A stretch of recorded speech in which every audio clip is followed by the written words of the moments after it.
Hey folks, this video is all about different ways of thinking about using intimidation.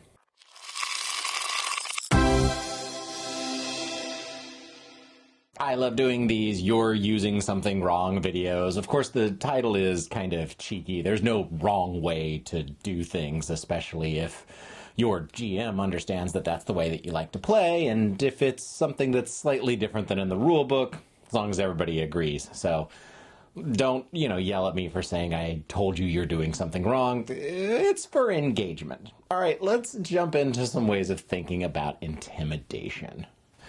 I know for me, when I started playing games, and a lot of the times, it's an easy go to think of intimidation as, screaming and yelling, the big barbarian that's going "Rah!"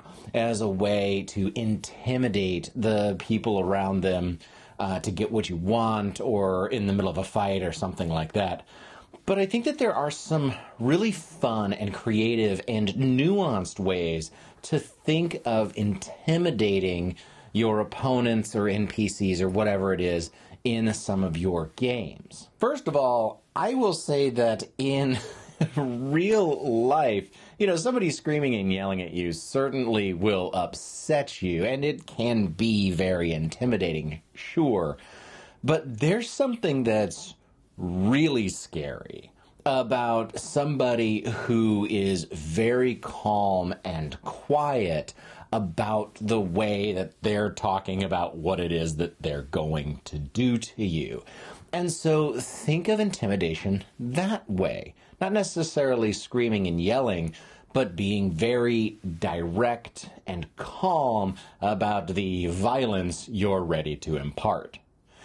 And another way of thinking about this one comes up from the fact that Dawn and I, we've been watching Mintopolis, and Hank Green's character in that, I think, does a great job of using intimidation in not the screaming and yelling kind of way. We haven't finished it yet, so please, no spoilers. But in Mintopolis, his character, The Fix, I guess maybe mild spoiler here, is very calm and collected, and doesn't necessarily always even directly threaten folks with violence. There's a great clip that you can find on TikTok and on Shorts and things like that, where The Fix is just saying to this person that he's holding and threatening, intimidating. He's just like, "Did you know that more than half the bones in your body are in your hands and feet? Whenever somebody says, 'I'm going to break every bone in your body,' I think that's ridiculous.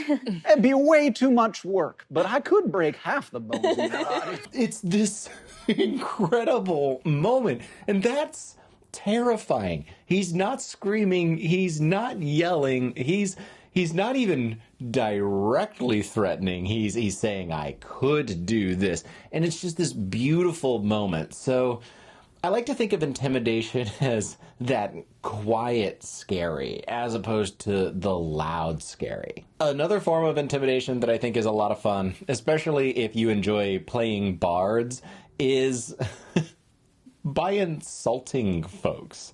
I mean, think about it.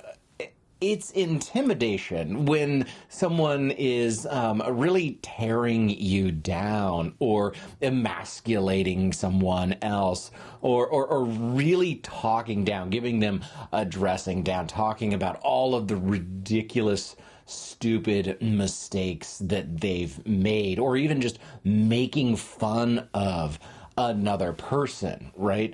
Like, that's a form of intimidation, and it can be incredibly fun, and it can be very playful. It can be really mean. So please be careful if this is something that's getting used with other player characters, and probably good to have a check-in afterwards with those friends of yours that are sitting around the table. But that form of intimidation, right? Like, in Dungeons and Dragons, bards have that ability and can actually do damage with it.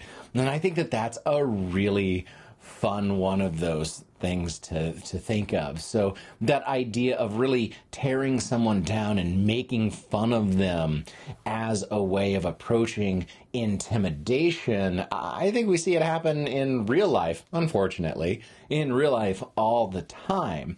And we might not think of that as intimidation, but I think that's exactly what it is. Thanks to all of our patrons, especially Joan. If you like what we do and want to support our channel, head on over to our Patreon page. There you can get access to our Patreon perks, and you can join in on our community discussions. The next way of thinking of intimidation is by being really good at something. Now, this is a form of intimidation that might take place during some of the downtime activities, especially if you're playing a system that has a really robust downtime and crafting type of a system that's built into it, or hobbies or things like that. It's absolutely beautiful to watch people do things that require a high level of skill and make it seem absolutely effortless. So I would say, if you've got a downtime adventure, or one of those sessions where you're really working on something that's much more based in the social aspects of your different characters. Let's say part of your character's backstory is being a blacksmith. Well, I would argue that you could make some checks to really have some high quality work in some sort of smithing competition and say, well, I want to make this look really effortless. Maybe the difficulty is more difficult, figuring that out with your GM. But then having your work, the work that your character comes up with at the end of the day, at the end of the competition, look like it was effortlessly done, and it's amazing high quality craftsmanship.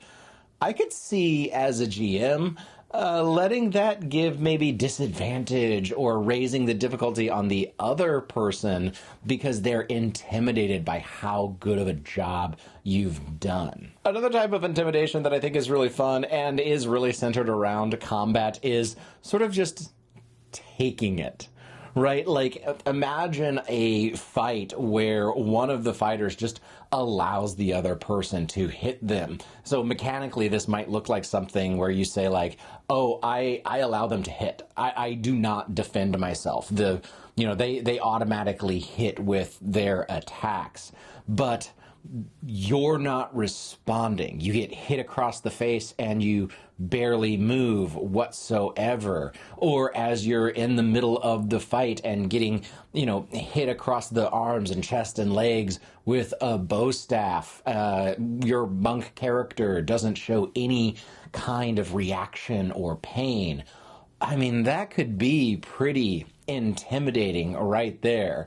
And maybe there's some fun consequences to that. Maybe there are morale checks or something, or a charisma check that can be in place, or where the other person might run or yield the fight or have disadvantage on their attacks in D&D, or, certain things like that.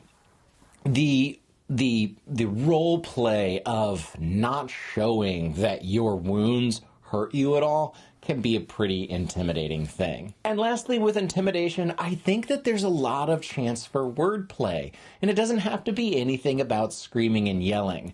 There's a scene in Tombstone that's absolutely fantastic where Kurt Russell's character grabs Billy Bob Thornton's character and slaps him across the face, right? 1d4 damage. It causes his lip to bleed. It's not a whole lot of damage.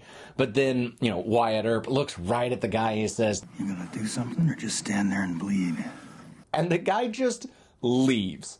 Like he just runs out of the saloon.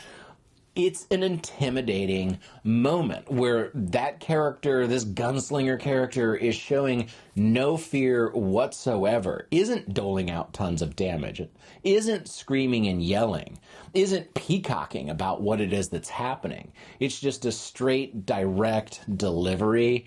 and it gets the job done. So what are some of the ways that you use intimidation in creative ways around your table? What are the things that we can do that can take intimidation, make it be fun and nuanced, and not just the big guy screaming in the corner? I'd love to hear about it in the comments below. Until next time, I'm Ryan. This is Roll for Initiative. Bye.